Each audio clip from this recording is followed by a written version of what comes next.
The Silent Storm. Commander Ilara Kane stood at the viewport of the UES Defiant, her eyes fixed on the vastness of space before her. Earth hung in the distance, a fragile blue marble against the infinite darkness. 6 months ago, humanity had made first contact with the Viridian Collective, and everything had changed. Incoming transmission from Viridian Command Ship. Commander, Lieutenant Chen reported from his station. "Put it through," Kane ordered, straightening her uniform jacket. The holographic display flickered to life, revealing the elongated features of Ambassador Zortfall, his iridescent skin catching the light of his vessel. "Commander Kane," the alien's voice was melodious, almost hypnotic. "The Collective Council has reviewed your leadership's proposal. I regret to inform you that we find the terms insufficient." Kane kept her expression neutral. "Ambassador, Earth has offered unprecedented access to our cultural archives, medical knowledge, and limited mining rights in our outer asteroid belt. What more could the Collective possibly want?" Zorfal's facial appendages rippled in what humans had learned was amusement. "Your species is young, Commander. You have yet to understand your place in the greater cosmic order. The Collective requires unrestricted access to your planetary resources. It is the most efficient arrangement." The transmission ended abruptly, leaving Kane staring at empty space.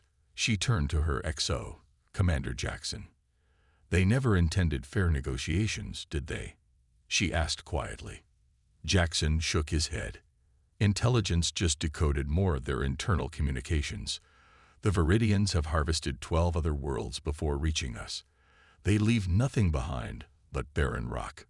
Kane's jaw tightened, "and they thought we'd be an easy target because we're new to interstellar travel. Their technology outclasses ours by centuries," Jackson reminded her. "Our entire fleet couldn't take down one of their capital ships." "Then we don't fight conventionally," Kane said, moving to the command table. "Get me a secure line to Admiral Reyes. It's time to activate Project Thunderclap." Deep beneath the Olympus Mons facility on Mars, Dr. Maya Patel worked frantically on the final calibrations of humanity's last hope. Project Thunderclap had been a theoretical weapon system until the Viridian arrival prompted its rapid development. "The quantum entanglement matrix is still unstable," she reported to the holographic image of Commander Kane. "If we deploy too soon, we could lose half the solar system." "The Viridian fleet is mobilizing, Doctor," Kane replied grimly. "Intelligence suggests they'll be in position for a full-scale invasion within 72 hours. We need Thunderclap operational." Maya pushed her glasses up her nose, the dark circles under her eyes testament to weeks without proper sleep. "We've never weaponized quantum fields on this scale before." "The theory is sound, but—" "The theory is all we have," Kane interrupted. "Humanity has always survived by doing the impossible when our backs are against the wall. This is one of those moments, Doctor." After the transmission ended, Maya turned to her team of exhausted scientists and engineers. "You heard the Commander. 3 days to save humanity. Let's make them count." The United Earth Security Council convened an emergency session beneath the rebuilt UN headquarters in Geneva. Representatives from every nation sat in tense silence as Admiral Reyes outlined their dire situation. "The Viridian fleet outnumbers us 50 to 1. The Admiral stated bluntly. "Their weapons can penetrate our strongest shields. Conventional warfare is suicide." "Then we surrender," the Chinese representative suggested. "Buy time to evacuate as many as possible to the underground shelters." "Evacuation won't matter," Kane countered, standing from her seat. "I've seen their harvesting protocols. They don't just take our resources, they strip the mantle of the planet itself. Earth becomes uninhabitable, not just occupied." The room fell silent as holographic projections displayed the skeletal remains of former worlds the Viridians had harvested. "Project Thunderclap remains our only viable option," Rice continued. "It's experimental and dangerous, but Dr. Patel's team believes it can create a localized disruption in space-time that will disable the Viridian fleet without destroying Earth." "And if it fails?" the Russian representative asked. Kane met his gaze steadily. Then humanity goes down fighting instead of waiting for slaughter. The vote was unanimous. Project Thunderclap was authorized for deployment. On the Viridian command vessel, Supreme Harvester Krelvor studied the holographic representation of the human homeworld with cold calculation. His species had encountered many civilizations in their long history of expansion, but few had intrigued him as much as these humans. Their communications indicate they intend to resist, his second-in-command reported. As all primitive species do initially, Krelvor responded, his voice resonating through his exoskeletal chamber. They will understand the futility soon enough. This species has demonstrated unusual adaptability, the second cautioned. Their technological advancement curve is steeper than any we've encountered. Krelvor dismissed the concern with a gesture. Adaptability means nothing against overwhelming force. Prepare the harvesting arrays. We begin at the next orbital alignment. As his crew moved to comply, Krelvor continued studying the blue planet. Something about these humans nagged at his ancient mind. A primitive species that had progressed from basic flight to rudimentary space travel in less than a century. Impressive, but ultimately irrelevant. The collective had consumed worlds for millennia. Earth would be no different. Commander Kane stood in the CIC of the Defiant, watching as the massive Viridian fleet emerged from FTL at the edge of the solar system. Hundreds of ships, many larger than the largest human city, moved in perfect formation toward Earth. All stations report battle readiness, she ordered, her voice steady despite the fear gripping her chest. All Earth Defense Force vessels report ready, Commander, Lieutenant Chen announced. Thunderclap deployment vessels are in position. Open a channel to the Viridian command ship, Kane instructed. When Zorthol's face appeared, she spoke with quiet determination. This is Commander Ilara Kane of Earth. We know your intentions now, Ambassador. We know about the worlds you've destroyed. Earth will not be added to that list. Your defiance is noted, Commander, Zorthol replied, amusement in his voice. But meaningless. Your weapons cannot harm our vessels. Your shields cannot withstand ours. Surrender now, and perhaps we will preserve a small portion of your population for study. Humanity doesn't surrender to threats, Ambassador, Kane replied. We've faced extinction before. We've looked into the abyss and stepped back from the edge. If you want Earth, you'll have to fight for every inch of it.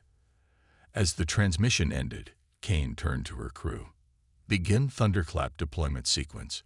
All ships, assume defensive positions. Today we show the galaxy what happens when you cornered humanity. The Viridian fleet advanced, their massive harvesting ships moving into position around Earth. On the Defiant's view screen, smaller Earth vessels moved to intercept, a seemingly futile gesture against such overwhelming force. But beneath the visible battle, Project Thunderclap was about to change the rules of engagement forever.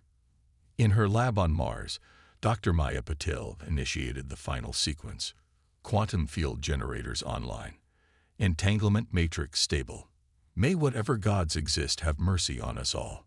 She pressed the activation key, and a silent storm began to brew in the void between worlds. Humanity unleashed. The Viridian fleet advanced on Earth with overwhelming confidence.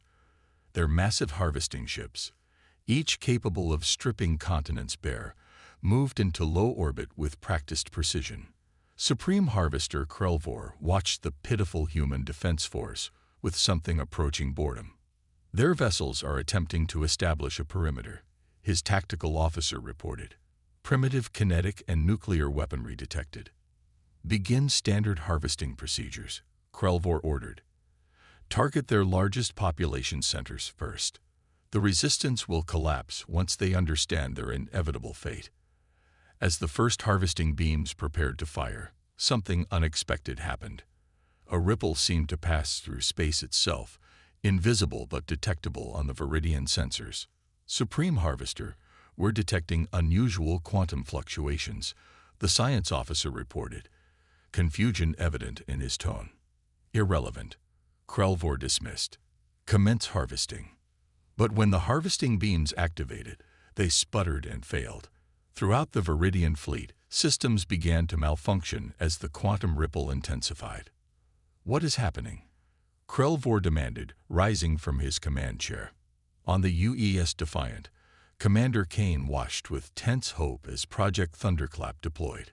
The quantum disruption field, invisible to the naked eye but devastating to advanced technology, spread outward from its deployment points. "Thunderclap is operational," Lieutenant Chen reported, amazement in his voice. "Viridian systems are experiencing cascading failures across their fleet." "Dr. Patel, you magnificent genius," Kane whispered. Then, louder, "All vessels, commence attack pattern Omega. Target their command ships first."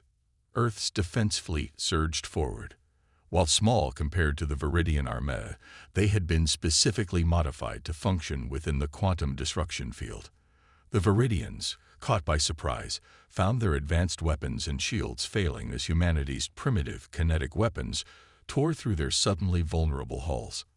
"How is this possible?" Krelvor demanded as his flagship shuddered under human missile fire. "Their technology is centuries behind ours. They've created some kind of quantum field disruption," his science officer explained frantically. "It's targeting the precise frequency our systems operate on. Our technological advantage has become our weakness," Krelvor finished, understanding dawning. These humans had anticipated the very foundations of Viridian technology and found a way to turn it against them. On Mars, Dr. Maya Patel monitored the thunderclap field with growing concern. "The quantum matrix is becoming unstable," she reported to Commander Kane. "We never designed it to run this long. We have maybe 30 minutes before it collapses, possibly violently." "Understood," Kane replied. "We'll make them count." The battle above Earth had transformed. Viridian ships, once invincible, now drifted powerless or exploded under concentrated fire from Earth's defenders. Human vessels, though taking heavy losses, pressed their advantage with desperate courage. "Commander," Lieutenant Chen called out, "the Viridian command vessel is hailing us." On screen, Kane ordered. The image of Supreme Harvester Krelvor appeared, his exoskeletal chambers damaged and sparking behind him.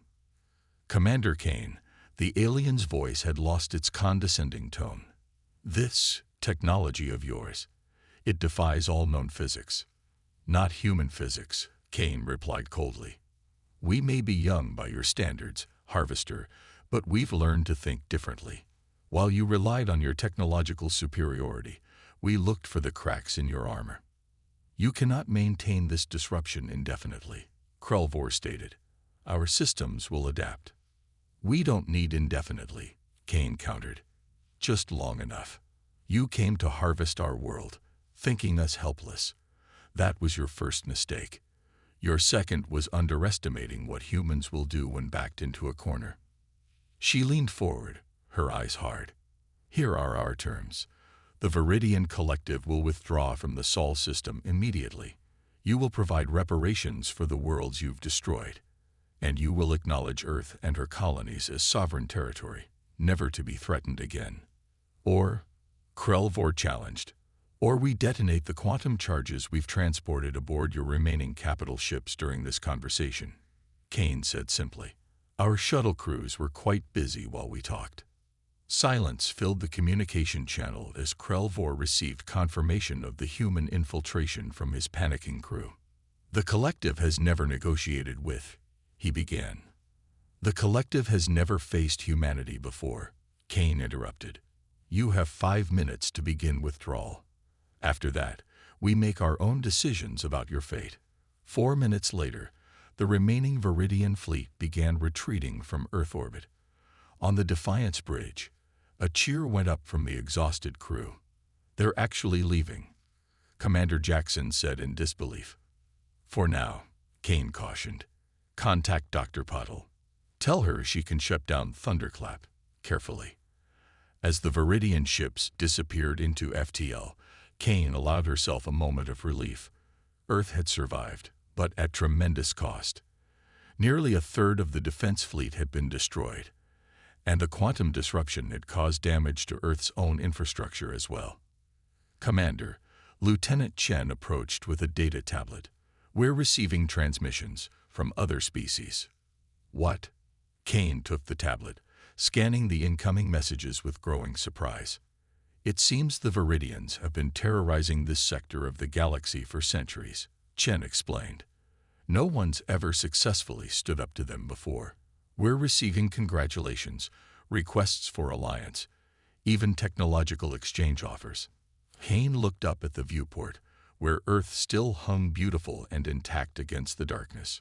Send word to the Security Council. Humanity just became a galactic power. 6 months later, Commander Kane stood on the observation deck of the newly constructed orbital diplomatic station Unity. Representatives from 12 previously unknown alien civilizations had gathered for the signing of the Sol Accords, a mutual defense pact against the Viridian Collective and similar predatory powers. They're calling it the thunderclap moment in the galactic news feeds, Admiral Rice said, joining her at the viewport. The moment humanity announced its presence to the galaxy. We almost didn't make it, Kane reminded him. But we did, Rice countered.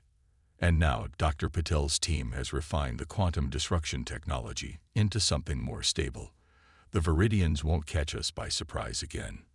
Below them, Earth rotated serenely, its lights twinkling as night fell across the eastern hemisphere. Somewhere down there, children were looking up at the stars not with fear, but with renewed wonder and possibility. I've been offered command of the first deep space exploration vessel, Kane said after a moment. The UEDS Thunderclap. Seems fitting. Going to see what else is out there? Rice asked with a smile. Kane nodded, her eyes on the distant stars. The galaxy just got a lot more complicated, Admiral, and a lot more interesting. Humanity stood its ground when it mattered most. Now let's show the universe what else we can do. As diplomatic proceedings continued behind them, Kane considered the strange path that had brought humanity to this moment. For all the Viridians' advanced technology, they had failed to understand the one thing that made humans truly dangerous. When pushed to the brink of extinction, humanity didn't just fight back. It changed the rules of the game entirely. The stars no longer seemed quite so distant or threatening. They were, Kane decided, simply humanity's next frontier. And this time, the galaxy would be ready for them. Retriclaude can make mistakes. Please double-check responses.